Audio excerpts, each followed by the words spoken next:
Around podcast. I'm your host, Liz Mercedes, and this is a podcast by a mom, that's me, for moms, that's you.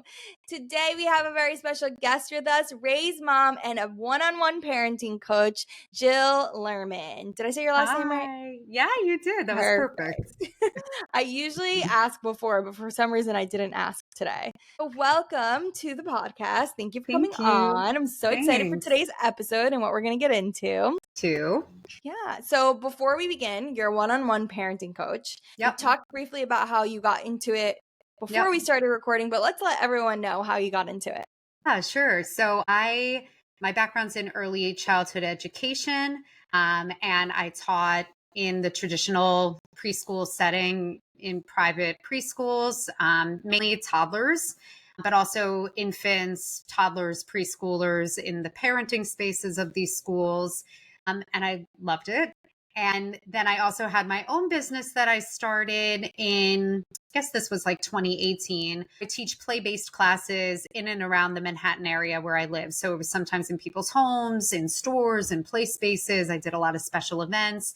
The focus of the classes was really like, how do we create really engaging play experiences that support a child, a baby's, whatever the age was I was working with, development, but that are simple to put together, that really invite them to do the learning and the exploring, that like we're not, kind of dictating what they get out of the experience. And then the pandemic happened. And like so many people, I had to pivot. Model of what I was doing as I knew it was not going to be existing, at least for the time being. And that was also when I found out I was pregnant, like a couple of days before New York shut down. Wow. Yeah, it was a time.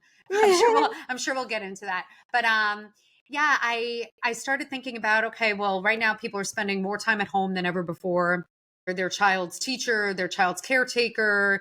They're also working, and what that struggle was. And I was like, I feel like there's a way to translate the experiences that I was bringing to people that way and sharing how they can maybe do some of that at home. And that's what I started to do, was share on social media. And then that evolved into teaching classes virtually for different brands and creating content for brands that, fell under the same umbrella. Mm-hmm. And it just kind of grew and expanded from there into eventually what I'm doing now, which is working one-on-one with families, supporting them in their play and parenting journeys, and kind of taking all of the skills and strategies and things that really worked for me in the classroom, helping people bring that into their homes and implement those things and create a culture of bonding and creativity and connection. The other part of this that I'm leaving out that's important, I think, is that when I became a mom myself, I just started to realize, like,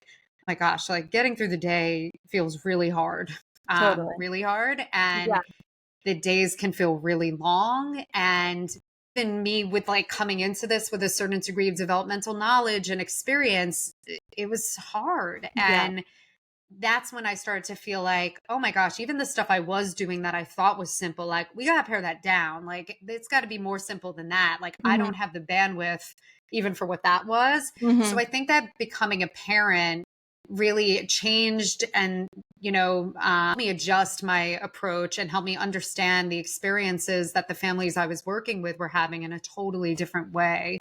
And now a lot of the time I'm working with families, and the stage that they're going through, I'm like, oh, I'm right there with you. Like I'm in the trenches, and we can share in that experience. So you talked about the parenting day being long, and I feel like that's a huge theme throughout all of my podcast so far. Actually, I have some parents or mothers who, went from working to being stay-at-home moms, others who were like, this is not for me, and went back to working because the day can feel so long. So do you have any tips for people like in the trenches, like how to break up their day or kind of figure that out? Oh, yeah, totally. I mean, I think for me, a huge part of my work with families is focused around independent play. And that definitely has been a huge piece of the puzzle for me personally as a mom too. And independent play is something that you can start cultivating in your home from the time your baby is an infant. That being said, if people are listening to this and they're like, oh gosh, well, my kid's 5, like, guess I missed the window. You can build those skills at any time, but you Okay. can start that young. Um, and for me, having those pockets of time where my daughter is engaging independently allow me then to get things done that I need to get done, or to refill my cup in some way Mhm. so I'm not experiencing as much burnout. And then from a developmental side, it's incredibly important for children. I think that we often as parents get into this thing where we're like, we feel guilty about letting our Mhm. kids play independently, or it feels like neglectful in some way, Mhm. or, oh, I should be, down on the floor with them. And of course, there's benefit to that too, and joy in that. And I also cherish those moments. But I Yeah. think that there's something that happens when adults get involved in play where we steer it in a different direction, even with the Mhm. best intentions. Our skill levels are different, and we change the shape of our child's play when we're involved. Mhm. And the learning and the exploration and the things that can happen when a child engages on their own Mhm. are really setting the stage to problem solving skills and creativity and just so much more. These things that they just can't do in the same way when we're a part of it. Totally. So I like to kind of frame it to families as like, this is incredibly beneficial for your Mhm. child and for you. Mhm. um, and I think working that into your day, Mhm. potentially, maybe to start, if it's a new concept and your child is used to you interacting all the time, maybe it's a once a day thing and then you build Mhm. it up more and more. um, but that to me is a game changer, and that is time that I rely on, Mhm. and I count on, especially as a mom who freelances and is also Mhm. the primary caretaker. Yeah. So that's one thing. And then another thing that comes to mind is like getting outside Mhm. is just like so huge. I mean, I feel like, like it's a reset, for both you and your child. And Mhm. it's true at any age. So even if it's an infant and going for a walk, or, taking a toddler or preschooler, older to the playground, or whatever version of it is, it just resets the system. Totally. The change of scene can make a Mhm. huge difference.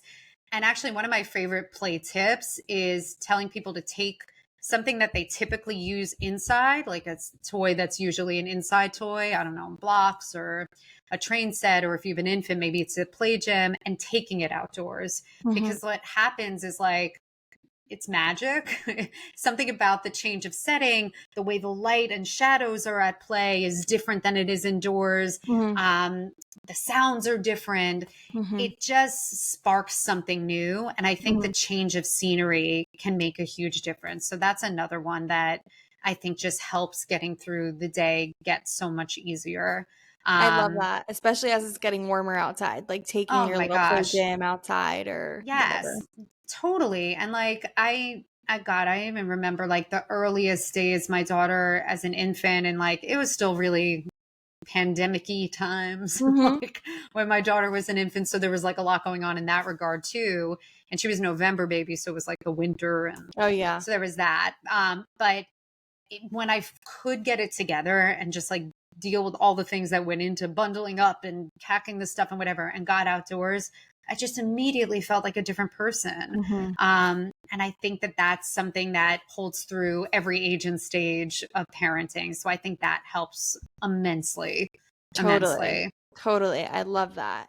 How early can parents start with this? So I know you mentioned infancy, Yeah. what would something like that look like? How early and what would it look like in the early days? Yeah, so that's a great question. Infant play, I think, is one of those tricky spots where it's like, Yeah. what do I even do with this Mhm. blob of a Yeah. human? She's real cute, but like, what do I do? And I totally get that. But the truth is, I think a lot of it is a reframe. Mhm. I think that we have ideas of what play looks like, that are cultivated from our own experiences, or Mhm. from, what we see. And like we think of playing with dolls or building with blocks. And it's like, well, when you can't do that, can you even play yet? Right. So I like to reframe it as like, it's exploration, Mhm. it's engagement.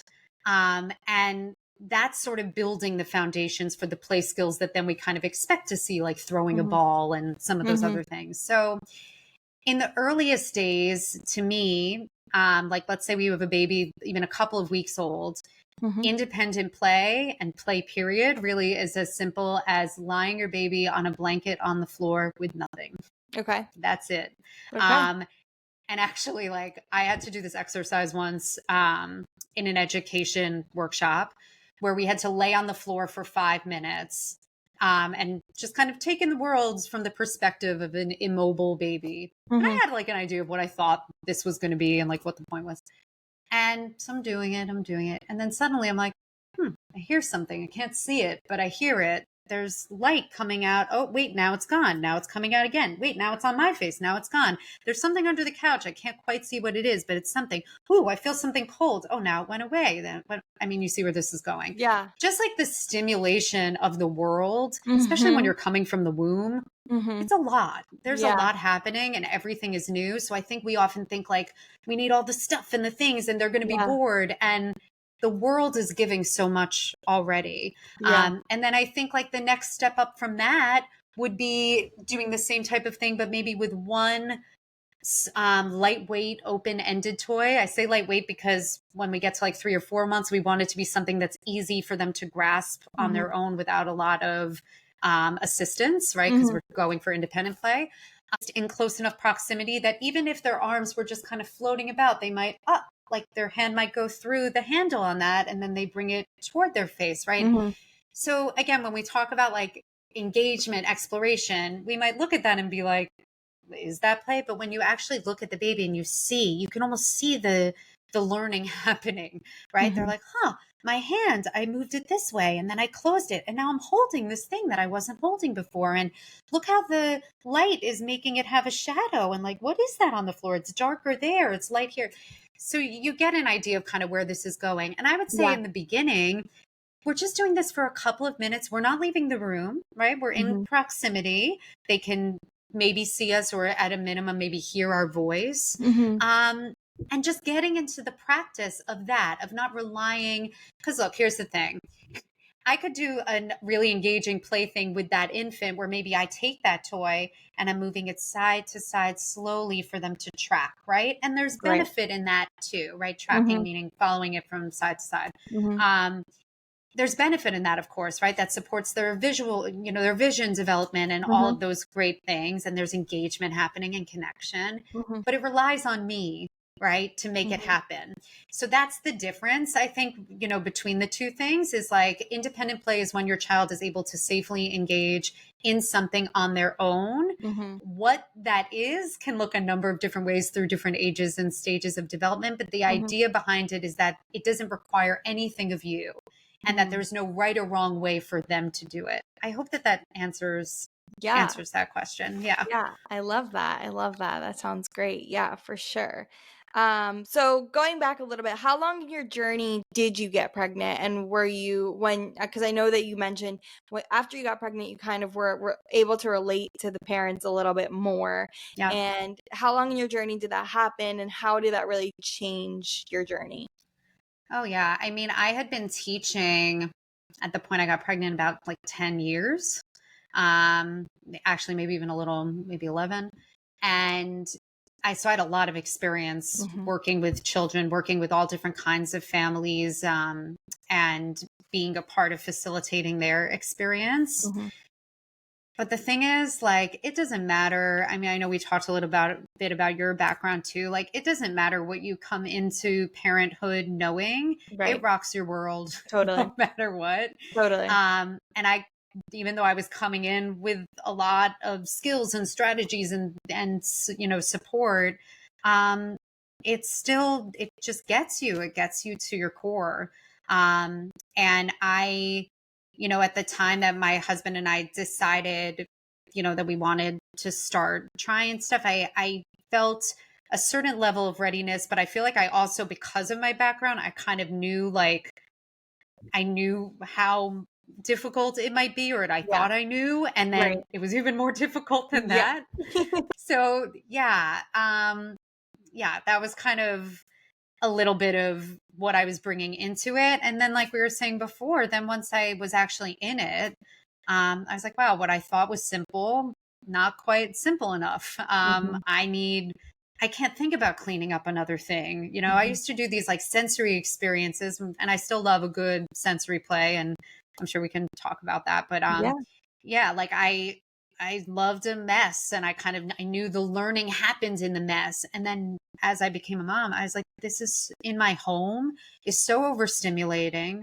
Yeah. Um, I feel very overwhelmed by it. Mhm. And I know my daughter can feel my overwhelm. So, Mhm. like, it's changing her experience. Yeah. So, there just were a lot of things like that where I was like, I don't know that this works for me in Right. this stage of life. Right.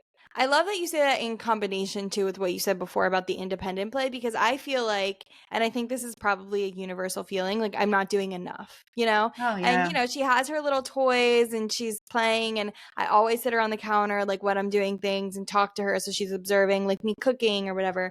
Yeah. And we're like chatting. Yeah. But it always feels like I'm not doing enough because I'm not doing like these sensory experiences and Yeah. everything. No, I so get that. And look, it's such like the universality of motherhood, right? It's like I feel like we all feel guilty all the time Yeah. about one thing or another. Yeah, I get that. But here's what I'll say. One, play for me, is it's my passion. I think it's the best tool we have to support our children through so many different evolutions of their development. And I've watched amazing things happen through play experiences. That being said, like play is just one way of connecting with your child. Mhm. And I feel like something important for parents to think about is like that's one piece of a puzzle of connection.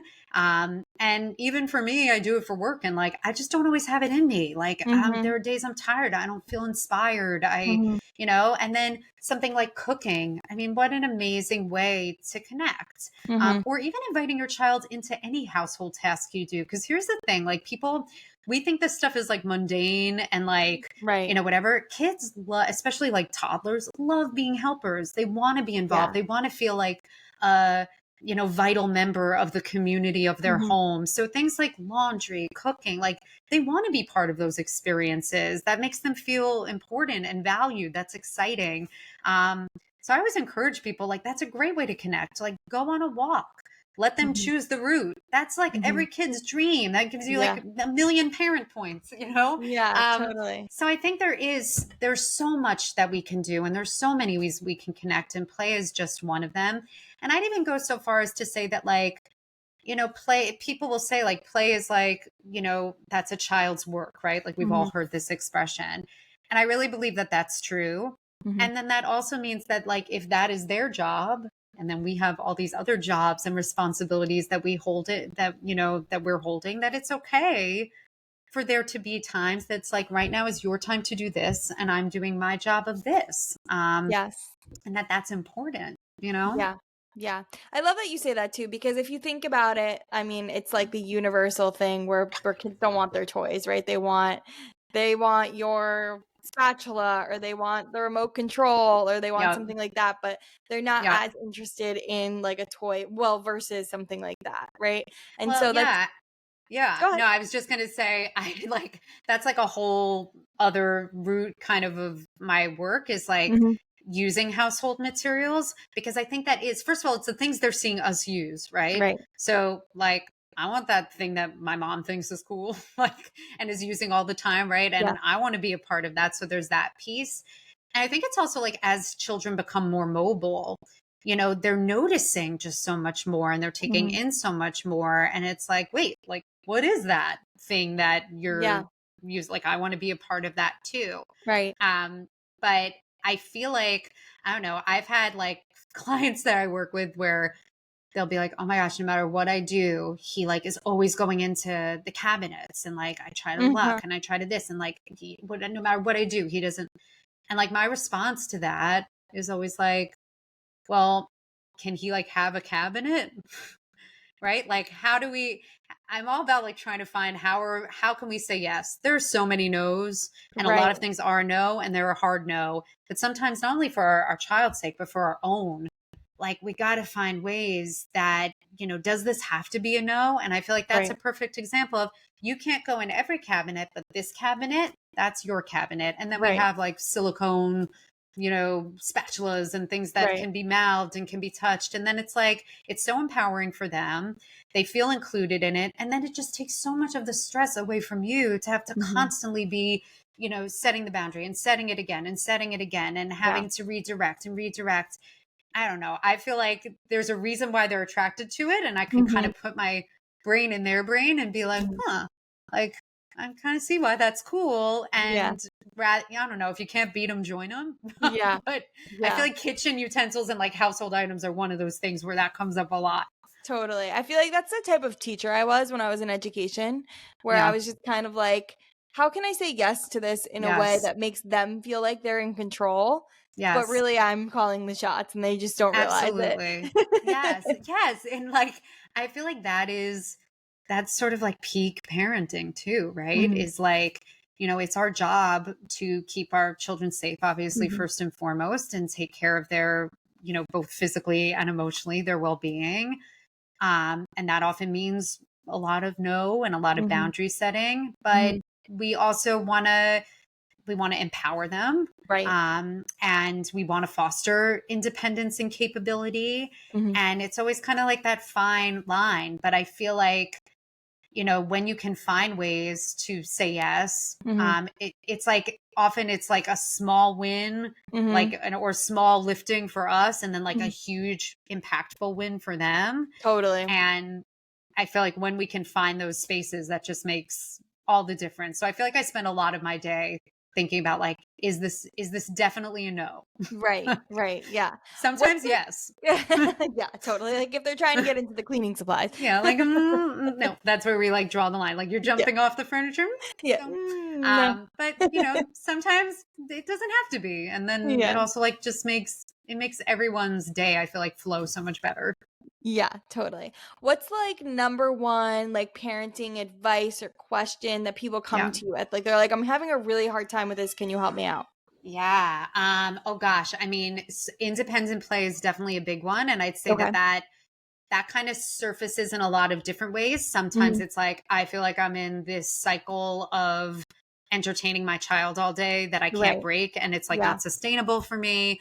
Sometimes it's like we're in this thing where we're watching a lot more TV and iPad than I want to be, but I also feel like that's the only way I can have a moment. Mhm. And there's that piece of it. So that's definitely a big one. I would say also, a lot of like the developmental things that our children that are so universal that so many children go through. Separation anxiety, is one that comes to mind. Transitions, like, Mhm. gosh, transitioning from one thing to the next is so hard. And then that often will manifest in like different ways throughout the day. Sometimes that's Mhm. like bedtime battles, Mhm. or, I'm not a sleep consultant, but the Mhm. transition piece of the routine definitely falls into, Mhm. the work that I do. So that's one that comes up a lot. Sometimes it's just like supporting different stages of development. So, I want to build this skill, or I really want to, she's so close to walking, but Yeah. not there yet. How can I support that? So that's something that comes up. And then I think honestly, the biggest one is just like getting through the day is so hard. Yeah. Um, and I'm struggling to find like the joy in this. Mhm. And then that, there's a bunch of different things that kind of fall that under that umbrella, but Mhm. that's what I say the through line is just Mhm. like this just feels so hard, and I'm not enjoying it the way I thought I would. Yeah. And like that's always one that really speaks to me, because I that's really hard. Yeah. I think I mean we already talked about this on this episode, but I really hear that as like a theme for mothers a lot. Yeah. That they just feel that way. And I Yeah. know a lot of mothers who actually ended up going back to work because they were feeling that way and who are Yeah. like, I could never stay home because of Yeah. that. And Yeah. I know you already gave some tips about, going outside and kind of independent play and all that.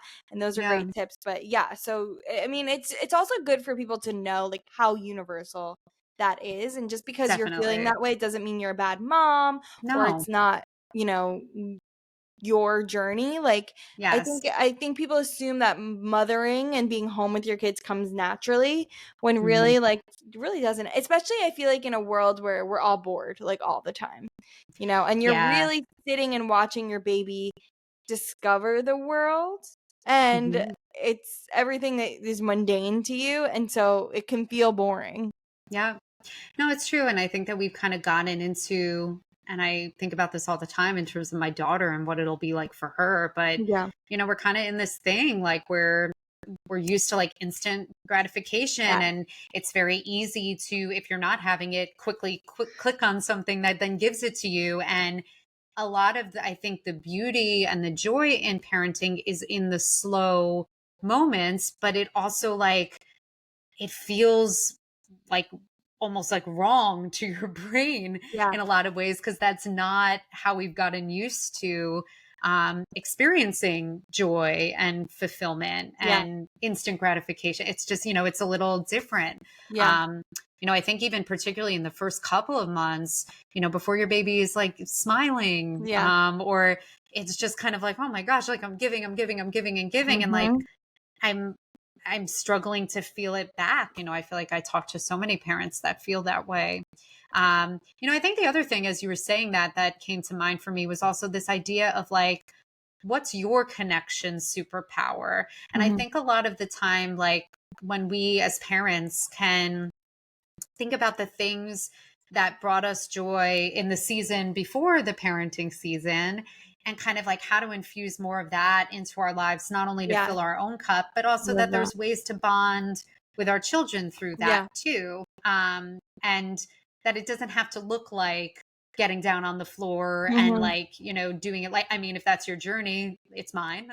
Yeah. So, then that's great. But if Yeah. it's not, that there's so many other ways to find and foster connection. Yeah. And I Totally. think that when you lean into that, that can feel really freeing and help you Yeah. kind of find your joy in the space.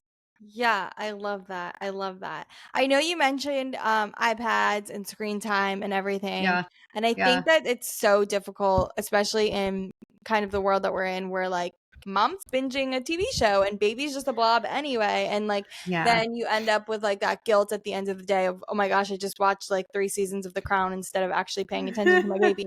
But like, what is your, I have two, this is kind of a twofold question. So like Yeah. one, when your kid, because now she's 6 months, she's not really used to watching TV. We don't really, I mean, she watches here and there, but like not really. I mean, she doesn't have the attention span for it even. But Yeah. if a baby's kind of older and they're used to, getting up, eating their cereal, watching TV while they're eating, or, being on an iPad in a restaurant, like what would be your tip to kind of pull away from that a little bit so they're a little bit more interactive with the world around them? Yeah, so that's a big question. And I feel like, especially of late, I've worked with a lot of clients one on one about screen time detoxing, kind of Yeah. specifically. And I think, some of this, it's going to look different at different ages, how you would approach.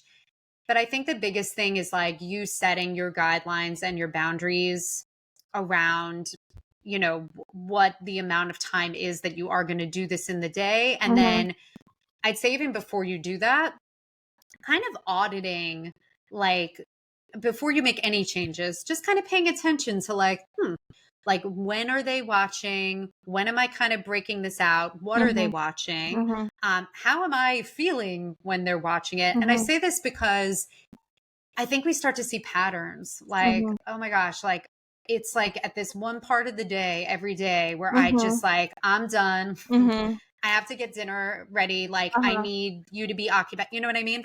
So I think Yeah. that that gives us a lot of information, and that's like kind of a place to start. And I think also when you're doing that, you can make note of like, are you noticing any changes in your child's behavior? Mhm. And this can look a lot of different ways because different kids have different stimulation tolerances. Mhm. But, if there is moodiness and crankiness, if Mhm. you're noticing if your child's a little older that they are struggling to play on their own, or they're Mhm. constantly asking for, a screen, like this all gives you information, right? Yeah. And then I think, you just make your decision. You Mhm. can use, like AAP guidelines to help you make that decision or not, but around what time or amount of time works for you or what you're going to aspire Right. to. Mhm. Um, And then from there, starting to like kind of make like a play, call it like a play diet or like a play routine, Mhm. sort of substituting for those moments. And I think that's something, that can be really helpful, Yeah. in terms of like where to start if it's not one of your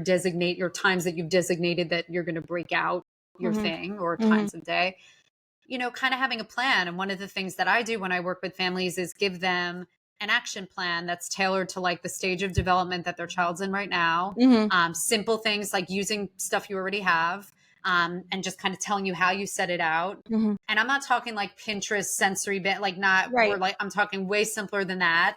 As kind of a prompt to get your child started, because if this is a new muscle or something that Mhm. they're not used to working, Mhm. they might not be able to just like start playing in an Right. instinctual way. They might Mhm. need some of that support from you. But that's where I would begin, is just kind of replacing those windows with something else. Mhm. And like any adjustment in routine, there will be a period of adjustment. Yes. But it will happen. And I think that, it's just about like committing to that if Mhm. that's something that resonates with you. Mhm. Um, I think though that sometimes we take for granted like that, because we see these things on the internet that children can just like go off and play and entertain. And Yeah. yes, but it also is a skill set. And Yes. sometimes they need support in building that skill set. So having out a simple prompt, like having with a baby, a 6-month old, you said. So I'm thinking like taking some of the toys they're used to seeing and placing them in like a basket with low edges. Mhm. So low finger and like low effort on our part as the Yeah. parent to just put it in a thing. For them, now we've like created a whole new thing. Now there's like object permanence happening. Mhm. Something that's in there is not gone forever. We're Uh-huh. working on containers, dumping and filling. This is like a huge milestone of like Mhm. transferring things from one thing to another. I could start like geeking out about the Yeah. development side of it, but you get the idea. So it's Yeah. just like that change in placement creates like Mhm. a whole new level of novelty Mhm. that can help then with replacing, maybe some of these other things that have become, a crutch that you're maybe trying to let go of. Yeah, yeah, totally, totally. No, I love that. That's so it's like interesting that like something so simple can be so novel to them and like that like instinctually, but it's just, just hearing it from like a Yeah. coach and Yeah. knowing that like no, it is that simple. It can be that It can simple. be. It can be. And I think that like it's also kind of like why wouldn't we know? Like why would you know that? And I kind of one of the things that I always think about when it comes to play is like, I don't know, when my child wasn't sleeping, like I sought support from a sleep Yes. consultant. And when we were having issues with feeding, like I sought, Right. a lactation consultant. Yeah. But there's not really a lot of support in play, but yet Yeah. play is like what we're doing for the Right. majority of our day if our Yeah. child isn't sleeping or eating. So it's Right. like, I don't know. I see it as just like another thing of like, well, why would somebody know that if they didn't have like a background Right. in it? It isn't necessarily an instinctual thing. And I also think that like sometimes we feel bad about ourselves or our children when we're like, oh, like he should be able to do Right. this, right? Or like I Mhm. should be able to, and it's like every child's different and some are more natural, but the reality is that every child, regardless of their personality, their temperament, their energy, Mhm. can become someone with that has strong play skills. It's just Right. about building them like you Yeah. would any other skill. Yeah. And I love that you said it's a learned skill because Yes. everything at this age is learned. And you realize Yes. that when you become a parent. Like Yes. chewing is learned. Like they don't know how to chew it like right Yes. away. And It's about so practice, exactly. like And an so to experience. right. And so to just like put that pressure like, oh, they should be able to just play on their own. Like, no, that's learned and we kind of have to help them into that. Absolutely. And I think that, like, our job, I see our job anyway, as being the facilitator in that. So it's not like doing it for them, but it's, how are we setting things out? Mhm. Are things accessible to them or do they need our help to get them out or down? Can Mhm. they see the options that are available to them? to then expand on their own play. It's Mhm. like these little things that you don't necessarily think about. They don't require a lot from us in terms of effort, Mhm. but when we make those little tweaks, it can make all the difference in terms of what then they're able to do and how long they can stay engaged. Totally. And then in the sense of like, I feel like sometimes I do this, but I'll be like pumping and I'll just like dump a bunch of toys like around her and kind of be like, go at it, like play while I pump. But sometimes I notice that she'll be really interested in that first toy that I put down, right? And then I'm Mm. putting down like 5 toys and she's like overstimulated. So how do Oh, you yeah. find that kind of line between let them like access, things and discover things on their own, but also Yep. not have them be overstimulated? Yeah, it's such a great question, and overstimulation is so real. Mhm. And when that happens, then it's like, well, then is anything productive kind of happening Mhm. anymore? Like, right? Mhm. Or are we just now overstimulated? So I think this is going to look different at different ages and stages. And as your baby becomes more mobile, and then we get into toddlerhood, the stimulation tolerance grows, Mhm. and also they need different things. Like once you have a toddler, it's like their attention spans are so flitting and fleeting, Mhm. but that's actually what is developmentally appropriate. So Right. we do need more options available because we aren't staying with one thing, and we're kind of going back and forth between all of these different options. um I really tend to subscribe to like less is more, less is more, less is more. Okay. um and I think what that looks like at different ages is going to be different. But Mhm. if we're, your daughter, you said, is six 6 months. Yep. 6 months. So, and is she mobile? Like, is she crawling, Not yet. rolling? Not She's yet. rolling for sure. Not Okay. crawling. She's sitting up on her own. But Okay. yeah, not super mobile. So for me, what that moment might look like might be her seated, right, upright, or maybe laying down on her belly, whatever she's comfortable with. And I like to think about like laying out toys for babies in like circles or half circles. And Okay. the idea is that like this encourages movement, right? Because there's kind of something in any area or relative area that we might travel to, but we're also encouraging that traveling to happen and kind Mhm. of like creating something enticing for them to go after. Um, but I'm thinking at that age, that might look like, I don't know, 4 toys, like Mhm. maybe one here, one here, one here, one Mhm. behind, and experimenting with it. Because again, Mhm. every child's stimulation tolerance is different. For some 6 months olds, one toy is about like all that we can handle, one like Mhm. engaging open ended toy without that overstimulation creeping in. And others, especially when we start getting into crawling, like they need more going on. Mhm. And they need more things that can then interact with each other, Mhm. because that becomes a big phase of play. Mhm. So I wish I had like one magic answer, but what I Yeah. would say is err on the side of less Uh-huh. and experiment with it. And you'll see what happens. Like you're already picking up on the overstimulation Yeah. cues. So like I can tell you're really attuned to that. And for anyone that's like listening to this and maybe isn't sure, like I like to say, especially with babies, it presents a lot like crankiness. Mhm. But it can also present like exactly what you might imagine, with like eyes darting from one thing to another, not Uh-huh. really knowing what to do, and then Yeah. therefore not doing anything. And if you're noticing this, you might want to pare back. I mean, even things like an activity gym, if there's a lot hanging, taking some Mhm. of the stuff down and Mhm. leaving up one thing or two things, how does that change the level of engagement? Mhm. And see what you notice and kind of play around with it. But I would definitely say starting with less and layering more in. Mhm. And that you might find like, wow, 2 is kind of the sweet spot. I did not think that was enough, but maybe right now it is, or maybe Mhm. it is when this particular toy is out. So I Mhm. think it's a little bit of trial and error, but always kind of thinking about having less options available. Mhm. And if you wanted to, I'm just thinking, if you weren't setting it out per se, but rather wanted her to direct it and kind of Mhm. pick what she wanted, then just having less choices Mhm. accessible in that moment. Mhm. So maybe if there's normally 10 things in a basket, we only have 5 things in that basket, Mhm. if that makes sense. Yeah. Yeah. I hear a Yeah. lot that children who are only children, their parents kind of entertain them, right? And then they get a sibling and then, they kind of entertain each other, if that makes sense. Mm, But what mm. advice do you have for parents who are going through transitioning from one child to two, and how to kind of get that child not to feel ignored, but rather feel like they are independently playing and not Yes. just mom's has to take care of this other kid?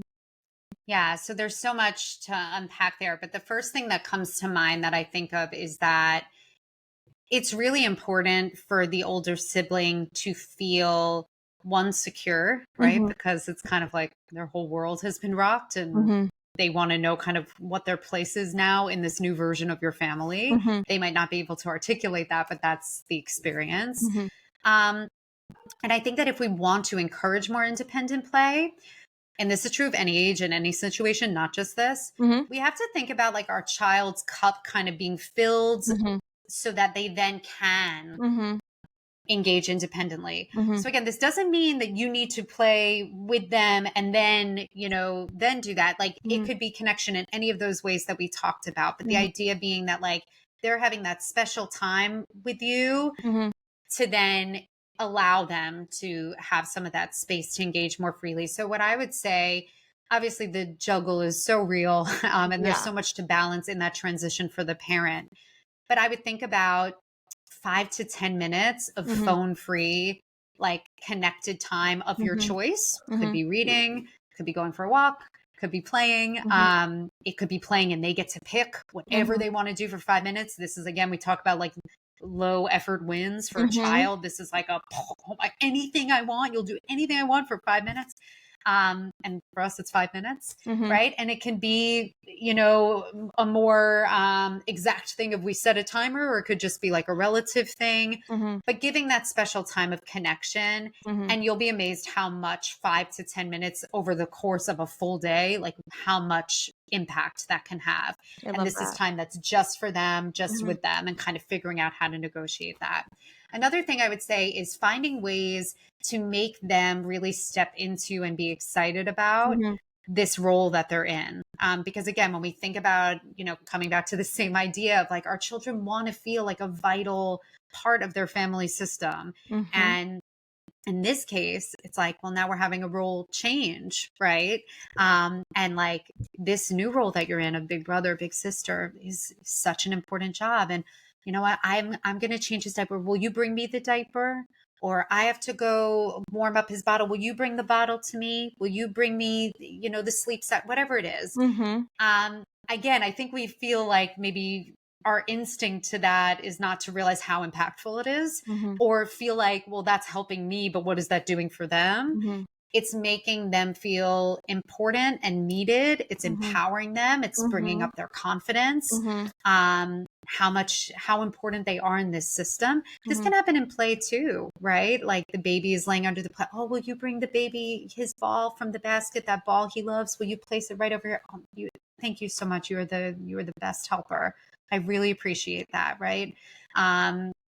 So whatever version of that it is, but I think we have to think about it holistically and not just about the independent play piece, because I think when we put all of those other things into place, then it becomes a lot easier to then have our child engage on their own and not see that as some sort of punishment or isolation from you, but rather as like this special thing that they get to do. And one more thing on this subject, and this yeah, is really important, and just occurred to me that I didn't say, is that often with independent play, we think that that means like our child is off in the other room, like doing their own thing. And sometimes that's true, but the vast, vast majority of kids need to be in close proximity to a mhm, caretaker mhm, to engage on their own. So, like, setting your child up with something near where you are.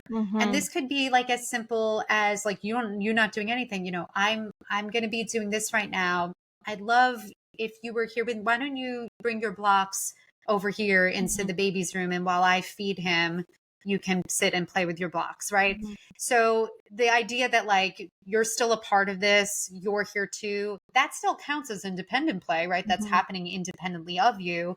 But I think we often have to have a reframe, mhm. for like what it is and what a fair expectation is. And so many children cannot really get into the flow of their play if they can't see or hear their parent. That Just makes can't. sense because it's safety, and they feel Exactly. safest Exactly with right. you. Yeah.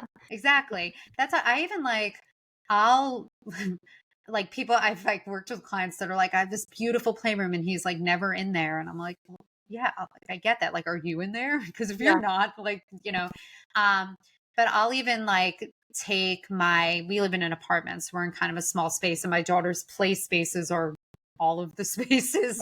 Yeah. They're shared, but I'll like take my computer into her room if I have to work on something and, say, I need a few minutes. I have to send some emails while you play over here. And it's so much easier for her to like get into it Mhm. with me right there, even if I'm not directly engaging in it Mhm. until I'm done with what I'm doing. Mhm. Mhm. So And I love that you're setting that expectation. Like, I am yes, going to be here, going to be doing emails. so key. Yeah.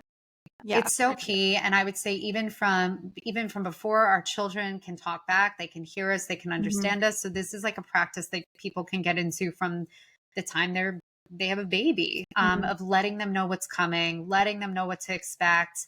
I think the more preparation a child has, Mhm. the easier transitions become. Mhm. Um, and sometimes, like when we're experiencing a lot of tantrums and meltdowns and stuff, it's like it's because their whole day is kind of happening to them and not Mhm. with them. And Yeah. if we can, that doesn't mean always letting a child, run the routine.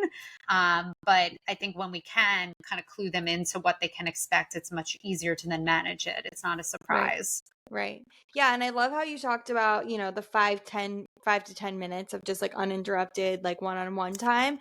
I feel like Yeah. for busy moms, especially a mom who just had another baby, it can feel so overwhelming to kind of split yourself in half Yeah. for each baby and what their needs are, or each child and what their needs are. And just, Totally. saying, well, 5 to 10 minutes of uninterrupted time goes such a long way that takes so much of Yes. the pressure off. Yes, yes. It's so yeah, and even like for, I right now it's just my daughter, but like it's a tool that even comes in handy like if she goes to school a couple of mornings a week. And there's you know, a lot that goes into our children being separated from us even for a short period of time, even if they're getting used to it and managing it, seemingly well in the moment. And dedicating 5 to 10 minutes before we leave for school to letting her choose whatever it is that we're going to do. And I don't have my phone near me, so I don't have distractions and I Mhm. can really be in it with her. It just like sets the tone for the day in Yeah. such a better way. I was finding that like because the mornings are so rough and it was just like, it was so hectic. We're all rushing around. My husband's leaving for work. Like I'm trying to pack this stuff and I'm preparing for my call that I have right after her drop off. And Mhm. the energy like was just like seeping through all of us. And Totally. really impacting like her behavior. Mhm. And that little tweak of just the 5 to 10 minutes, some days we have time for a full 10 minutes, some days not, depending how the rest of the morning goes, but it's just like it's a reset. Mhm. And it kind of forms that connection so that then drop off is easier, right? Because her Mhm. cup is a little more filled and Mhm. just all the things. But I think it's a tool Yeah. that people can come back to at all different stages. Yeah. Definitely. Definitely. What about like getting your partner on board? Like if you have a husband that's Mm, kind of like, I don't know, he's just not as researched, not as, into it. I mean, obviously yeah. they're into being a parent, but they don't really understand like the whole independent play thing. How do you get them on board with what you're doing? Yeah, it's such a good question. And that's tough. I think there's so many partnership of all kind like it's hard and it Yeah. comes with so many challenges, but I feel like partnership in parenting is like I don't know, there's just so many things that come up and so many things Right. from your own past that Right. come up and yeah. I think that, you know, being able to certainly connect with someone who's well versed in this and like showing the facts and like showing the research, I think things that are concrete can help. Mhm. So it feels like less of like an abstract Mhm. concept, and really being able to link what the benefit is to what it is that you're proposing, I think can really help. Mhm. Like my Instagram or like working with me is one source of that, but there's so much really for all the information that's not so great, there's so much really great information that is accessible Yeah. now about that and about the importance of play and the research and the studies and what it does and about independent play successful or specifically. Yeah. So I think that leaning into fact is always really helpful and like Mhm. really seeing that and also leaning into like if you're doing this in the day to day and you're seeing a difference and feeling a difference, Mhm. just like really honestly sharing that of like, Mhm. hey, this has really been helping me. This has really been impacting us. This has been making our days so much more joyful. Mhm. I feel like, no, even if like it doesn't quite resonate initially, what will resonate is your happiness, right? Or Totally. your peace, Totally. or, this amazing thing that you're noticing your child can now do because of Yeah. this change, right? Yeah. So I feel like always leaning into that can be helpful too. Yeah. Because every parent like just wants the best for their kids and for their spouse, Yeah. and, the best for like their family overall. So I For think sure. leaning to how it makes you feel too and what you're Yeah. noticing, I think can be helpful as well. Yeah. Kind of piggybacking off of that. Yeah.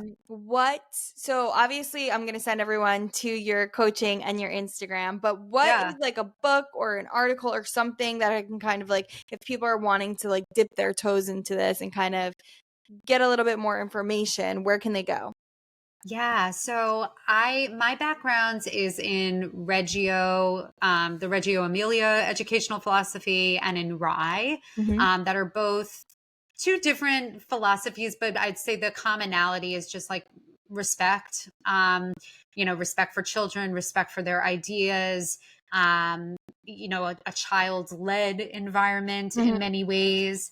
And there's so many great Rye resources. I'm thinking like Janet Lansbury is one she's someone who's really known. She has a wonderful podcast called Unruffled, Hmm. a book called No Bad Kids. But that in terms of like a fostering independence and kind of leading with respect in that Hmm. part of my approach, I feel like that's a Yeah. really great place. Yeah. Um, and then in terms of the independent play piece, there are so many, I mean, directing people to social media, like I feel like is definitely one thing, because Hmm. that's just a really accessible source Hmm. of Totally. information. One account that comes to mind that I really love, who's a colleague, Lizzie from the Workspace for Children, has really great resources about independent play. Certainly Hmm. on my page, Jilly Beans NYC, which we'll talk about. There's a lot of that stuff, but I think there's some really good resources there too. Hmm.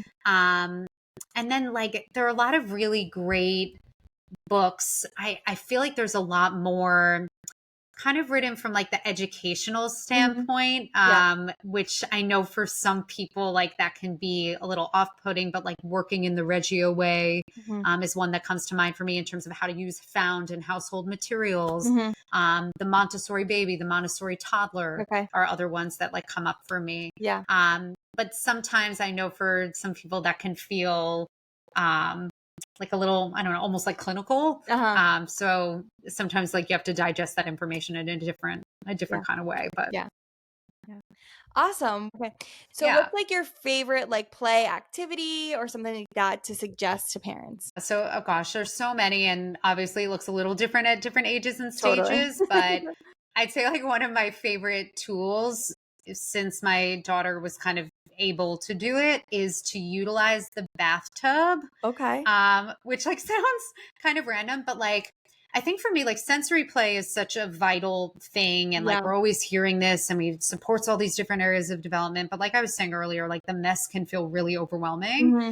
And I feel like the bathtub contains the mess and also puts your child exactly where they need to be to clean after. Hmm. So I feel like it just like allows for a lot more free exploration and less stress. Hmm. So one of like our favorites since my daughter was, gosh, maybe like a little over a year, was yogurt painting. Okay. Like taking plain yogurt, mixing it with plant-based food coloring, and like letting her just go at it in the tub and on the walls of the tub. Oh, And I like, love that. and then if she put some in her mouth, like I didn't have to freak out Yeah. because it was edible. Yeah. And she just like loved every second of it. And even to this day, she's 3 and like still asks if we can make yogurt paint. So like that one, I just feel like was, I don't, it saved me on many a day and kept Yeah. her engaged for a long time, and just like has brought us a lot of joy.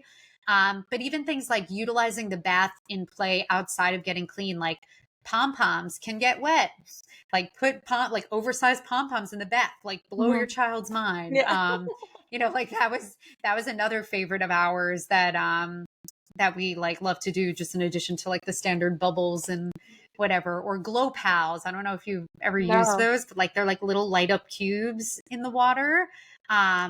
Like turn off the lights, like have a, Oh, that's like a so rave fun. in the Yeah. tub. But I feel like the bathtub is underutilized, and it Okay. can just create a lot less stress for parents and like create a lot of joy and engagement for kids. So that's one that I always like to throw out there because we don't always think about it as an Yeah. option outside of like when we need to wash our child. Yeah. Yeah, totally, totally. I love that. Yeah, my daughter does not like the bath, so I'm gonna be getting some glow pals because I feel like she'll be into that. It's funny because I feel like we definitely went through a stage of that too. And it was Mhm. like, it happened like overnight. Like she did like it and then she didn't. And I didn't Uh-huh. know what happened to make that happen. And I think leaning into play Mhm. and utilizing it in times that weren't bath time was a Mhm. really helpful tool. So Yeah. definitely try it and let me know if it Yeah. helps. I love that. I love that. Well, is there anything else you'd wanna add to your episode? Oh gosh, I don't know. I think we covered I most of think so it. too. I We did great. think, I mean, I right? feel like I could have you on again to go over I even love more stuff that. because this Yeah. was a great episode. Thank you so much. Well, thank you so much. No, Mm. I loved it. I loved connecting with you, and I just so Yeah. appreciate everything you're trying to cultivate in this Yeah. community and helping moms feel seen and heard because Yeah. that is just that's a huge piece of it. Of course. Yeah. Well, thank you so much for coming on, Jill. Where can everybody find you and where can they go and get your coaching? Yeah, so you can find me over on Instagram at JillyBeansNYC. NYC. I share all kinds of play ideas, simple play tips, parenting, all the things. My website, www.jillybeansnyc.com, where you can learn more about how we can work together, as well as I have a freebie, a free guide to independent play at any age. It's filled with all kinds of tips, some of which we talked about here, and then many more. And you can access that on the freebie tab on my page. So I feel like that's a great place to start and kind of, see what my approach is like and, how some of those tools can support you. Yeah, I'm gonna link the freebie on my stories the day that this Oh, comes out, awesome. just so everyone can Cool. kind of go on over there and check out what you have to Great. offer and kind of get their feet wet a little bit. And once again, Awesome. I think we mentioned it in the episode, but you have a lactation consultant, you have a sleep consultant, you need a play consultant. So go on and Girl, check out eat, Jill. eat, play, sleep, right? That's what they're all telling us to do, right? But we gotta figure out the play part sometimes. Totally, totally, totally. So, thank you so much for listening to this week's episode. If you're new here, thank you. Please subscribe to the podcast. Thank you for joining. If you have joined already, answer today's polls, comment on today's episode. Oh, we got Ray. She's Hey, here. Ray, do you want to say bye to the podcast? You want to say bye-bye to everybody? Bye, You want podcast. to say bye, podcast? Bye bye. Bye-bye. And officially the cutest ending of any episode. Okay.